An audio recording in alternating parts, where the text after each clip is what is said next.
देखिए, आज का विषय है परा और अपरा। यहाँ दो विद्याएं चलती हैं, एक परा और एक अपरा। एक है परा विद्या का, जो संसार से पार होने की विद्या है, जिसको हम अध्यात्म कहते हैं, आत्मज्ञान कहते हैं। और दूसरी है अपरा विद्या, अर्थात प्रकृति की विद्या, प्रकृति का ज्ञान। कबीर साहब ने कहा कि 14 अरब ज्ञानमय भाखा, असार शब्द बाहर ले रखा। 14 अरब, यहाँ हमारे यहाँ 14 विद्याएं चलती हैं जो प्रकृति की हैं, लेकिन अरब का मतलब होता है जिसमें रब न हो, अर्थात उसमें परमात्म तत्व का ज्ञान नहीं। यह भौतिक जगत का ज्ञान है। अब यहाँ परा विद्या क्या है और अपरा विद्या क्या है? अब हम अपरा विद्या पर चल रहे हैं। अपरा विद्या कितनी है? जैसे यज्ञ विद्या, यज्ञ कराना, यज्ञ क्या ज्ञान अपरा विद्या है। अर्थशास्त्र का ज्ञान, यजु धनुर्वेद का ज्ञान, नृत्य संगीत का ज्ञान, चिकित्सा का ज्ञान, व्याकरण का ज्ञान, ज्योतिष विद्या, निरुक्ति, कल्प, छंद, शिक्षा, वास्तुशास्त्र का ज्ञान, पाक विद्या और शिल्प विद्या। यह प्रकृति का ज्ञान कराने वाली विद्याएं हैं। लेकिन एक है परा विद्या, जिसको हम आत्मज्ञान कहते हैं। आत्मज्ञान परा विद्या। आत्म क्या है? जिसमें तम न हो, जो सबका प्रकाशक है, सबका जनैया है,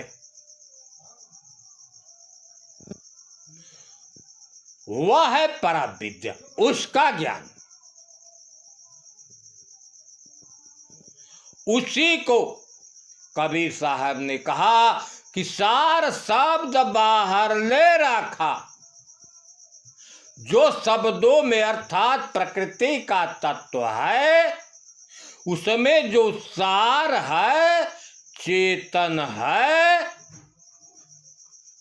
वह इन विद्याओं से परे है। यह सार विद्या जो है संतों के पास से प्राप्त होती है, और जो प्रकृति का ज्ञान है वह तो शास्त्रों में वर्णित है।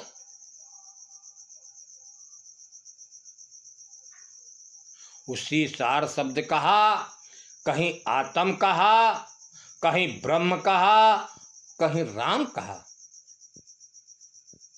अरे सार शब्द विदेह स्वरूपा,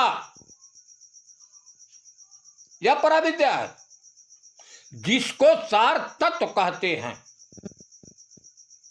इस शरीर में है, लेकिन शरीर से परे है। सार शब्द विदेह स्वरूपा, जो सार शब्द है बिना देह का अपना स्वरूप ही है। निहय अक्षर, उसको निहय अक्षर कहा गया है। वही रूप अनूपा, उसके रूप की कोई उपमा नहीं। सार शब्द से जानिए आत्म, चेतन, जीव, इसका ज्ञान पराविद्या है। ज्ञान है ताकर नित्य गुण, लेकिन घट घट में अनुभूत।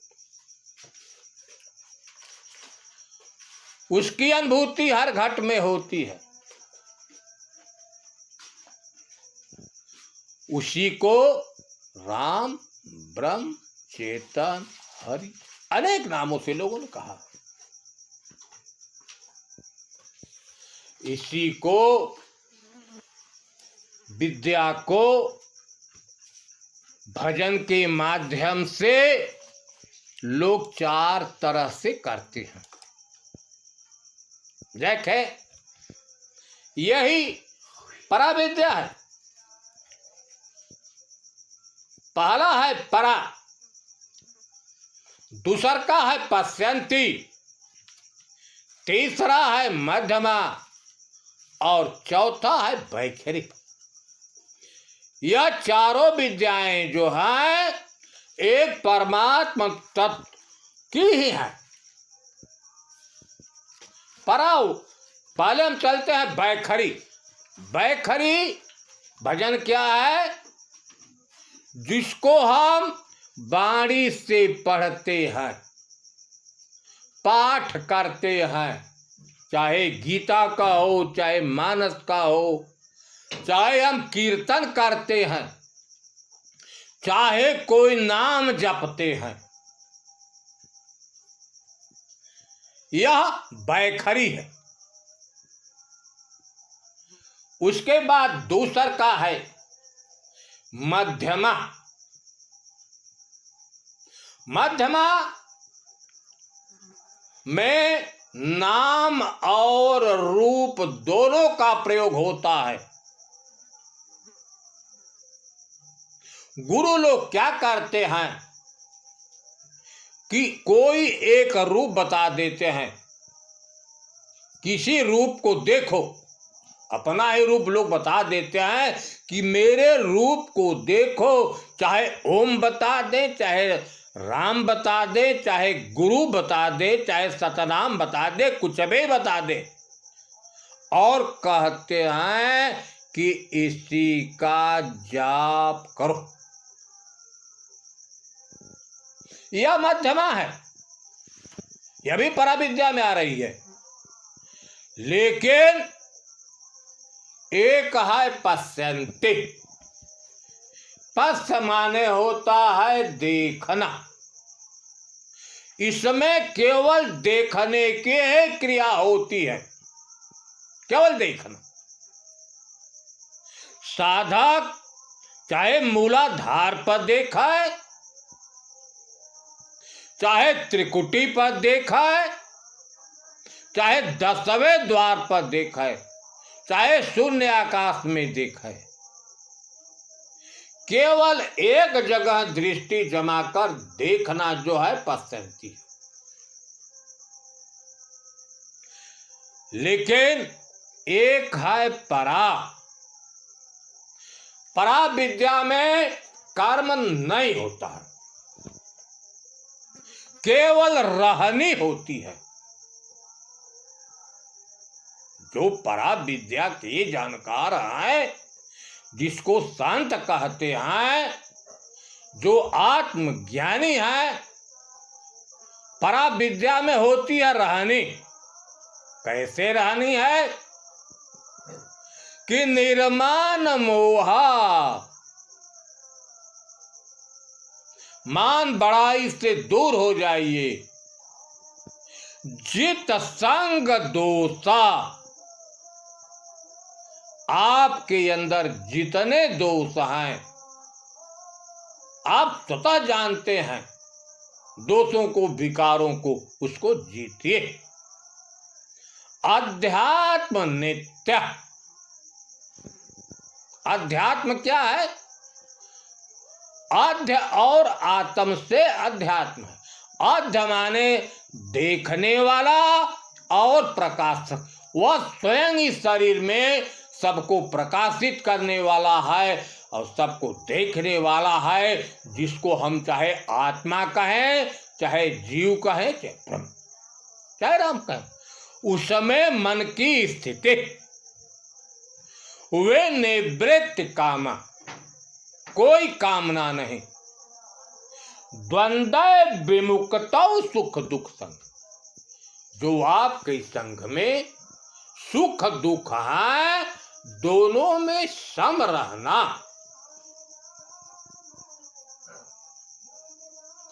गर्छन्ति यमूढ़ा वयम ततम पद। यमूढ़ा का मतलब ज्ञानी जो है शाश्वत पद को प्राप्त। यह रहनी है, यह परा है। परा में तो और है, लेकिन वास्तविकता में जो परा विद्या है, जन्म मरण से रहने वाली यही है। जो पश्चंती, मध्यमा और बैखरी है, उसमें जन्म मरण का प्रवाह है, लेकिन परा में जन्म मरण के प्रवाह से रहित, केवल रहनी। इसी को कबीर साहब ने कहा, करनी करे सो पूत हमारा, कथनी कथय सो नाती, रहनी रहे सो गुरु हमारा, हम रहनी के साथ। रहनी ही परा विद्या।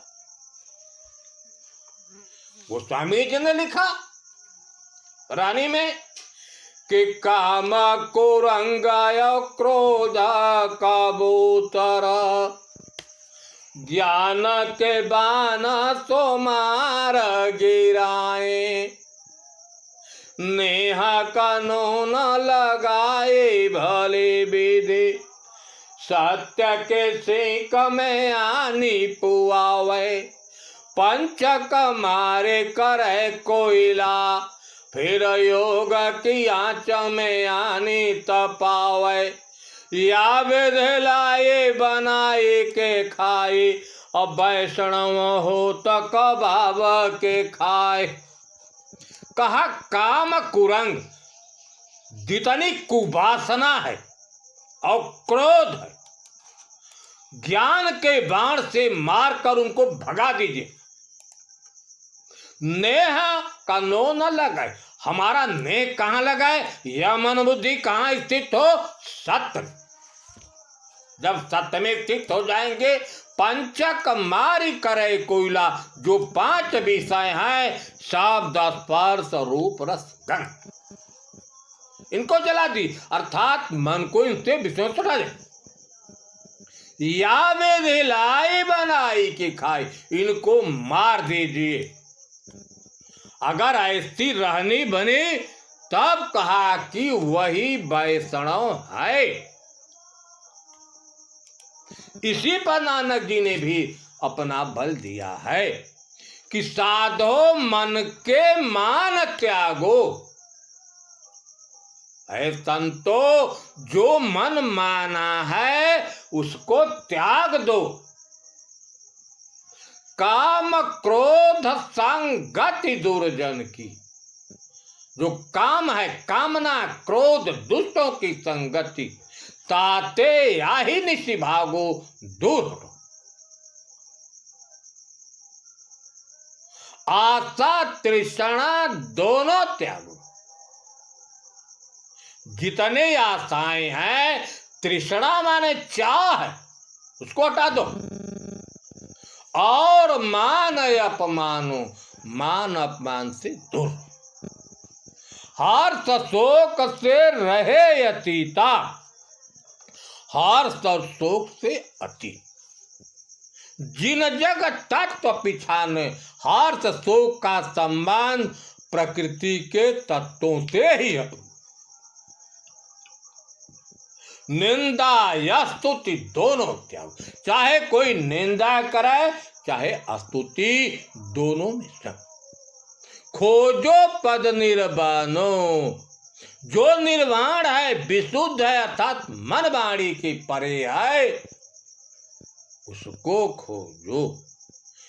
यह पराविद्या है। आत्मज्ञानम वेदौर ज्ञानम, आत्मा का ज्ञान ही पराविद्या है।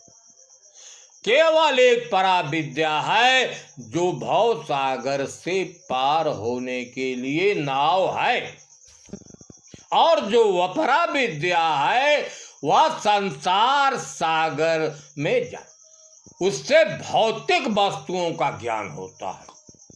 जो भौतिक वस्तुएं हैं उनका ज्ञान अपरा है, और आत्मज्ञान पराविद्या है। ऐसा संतों का मत है।